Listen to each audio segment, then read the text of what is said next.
Huh.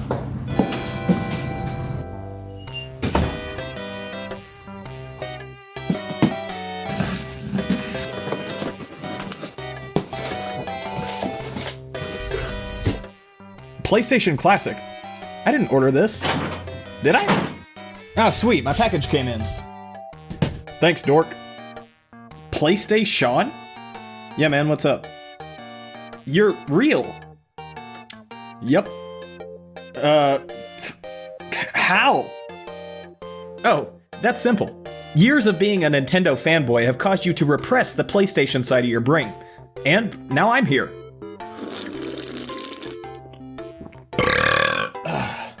By the way, you're out of soda. That doesn't make any sense at all. I don't know what to tell you, man. Just buy more soda. Not that, the other thing. Oh, it doesn't have to. Now sit down and shut up. Okay, fine. I'll just keep playing Smash. Have fun with your episode. Oh, I will. Hey guys, Playstasean here. Today we're going to be checking out the PlayStation Classic, and I'll show you how it is the coolest new piece of tech on store shelves, and how it absolutely destroys the NES and Super Nintendo Classic systems at every turn. So, let's get to it.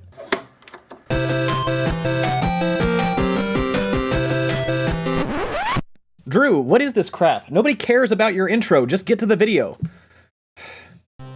Alright, check it out, the PlayStation Classic.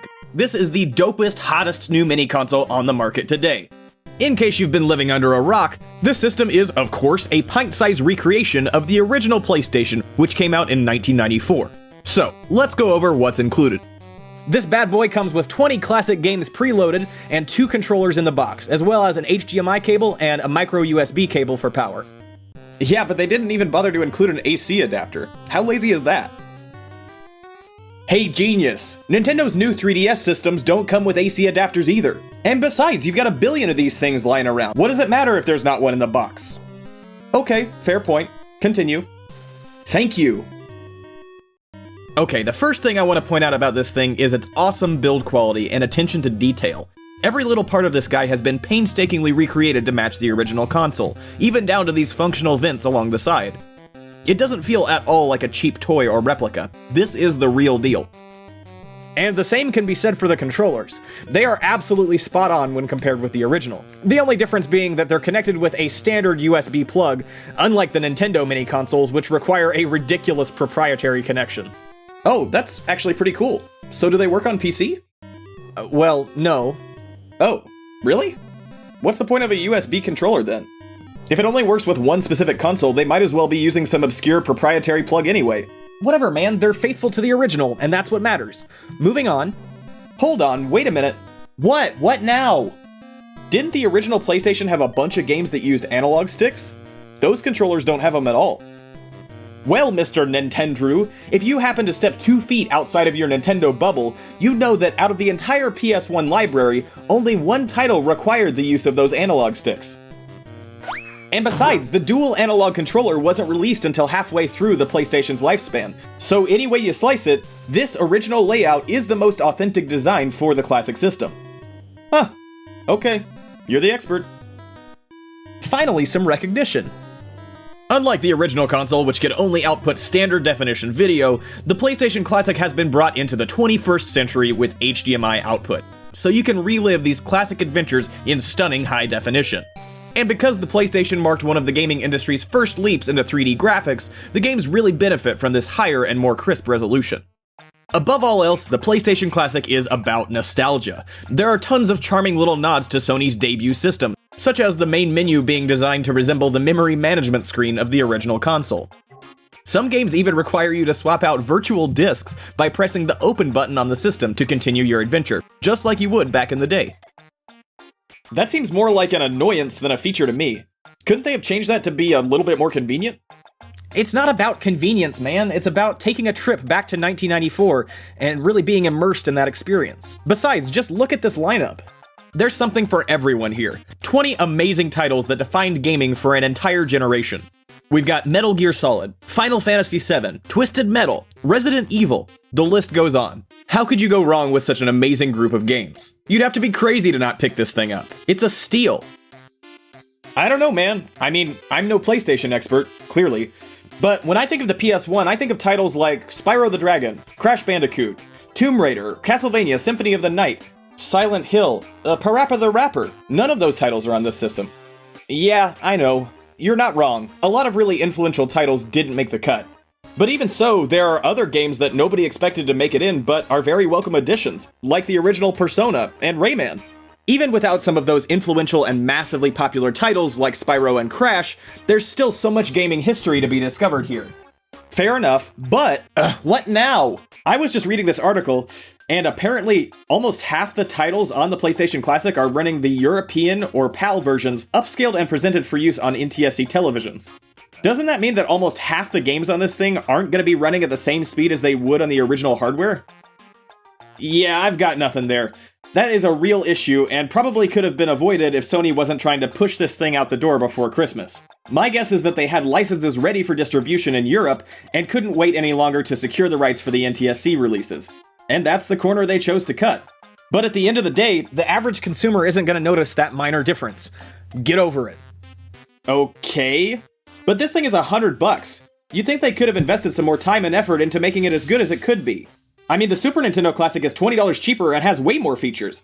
Options for things like aspect ratio and scan lines, multiple save states, even an exclusive unreleased title. I don't get it, man. Why are you so determined to defend this thing?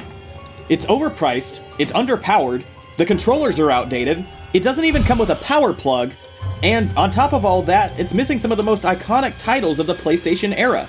Why? Why are you okay with this? Enough! You're right. What? You're right, okay? This system is garbage. I really wanted to like it. I spent $100 on this stupid thing and I just didn't want to feel like I wasted my money. I love the legacy of the PS1, and the PlayStation Classic was supposed to be this triumphant return to the games of my childhood. But in the end, the whole thing is just a mess. Man, that's not necessarily true. I'm being a bit harsh. Sure, it could definitely be better, and for $100 it probably should be, but for someone like me who didn't grow up with these games, there's a lot of content there. I've never played Metal Gear Solid, or Final Fantasy, or even Resident Evil, really.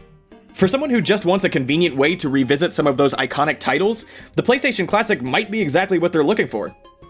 And just between you and me, when I got the NES and Super Nintendo Classic systems, I played with them for about a week or two, and they went up on the shelf.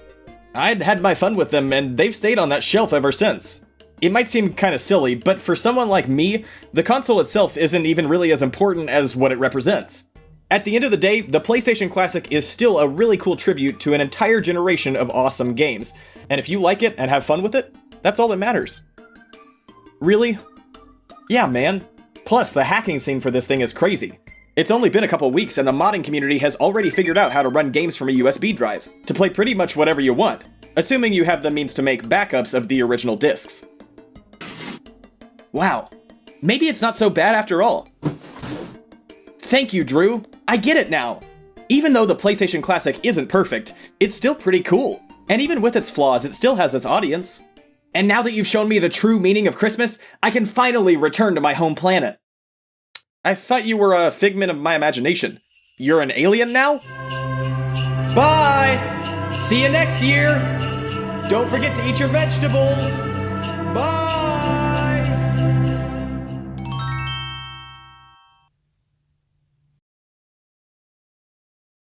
Alright. Hey guys, thanks so much for watching. I really hope you enjoyed this episode. This video was sponsored by PixelEmpire.com. The Pixel Empire is your one-stop shop for apparel, accessories, and posters from your favorite movies, TV shows, video games, and more. And as if that wasn't enough, they're also running a site-wide sale right now for 10% off everything, plus buy one get one free on all posters. And you can use promo code Nintendrew to save even more. Support the channel in style with one of these limited edition Playstasean shirts. These things won't last long, they will only be available through the end of this year. If you've ever thought about buying some Nintendrew swag, this is the time to do it. Once again, thank you so much for watching, and thanks to the Pixel Empire for sponsoring this episode. If you did enjoy the video, here are 2 more videos you might like as well. Of course, if you haven't already, please do consider subscribing to Nintendrew for all sorts of cool gaming content, and I'll see you next time. Take care.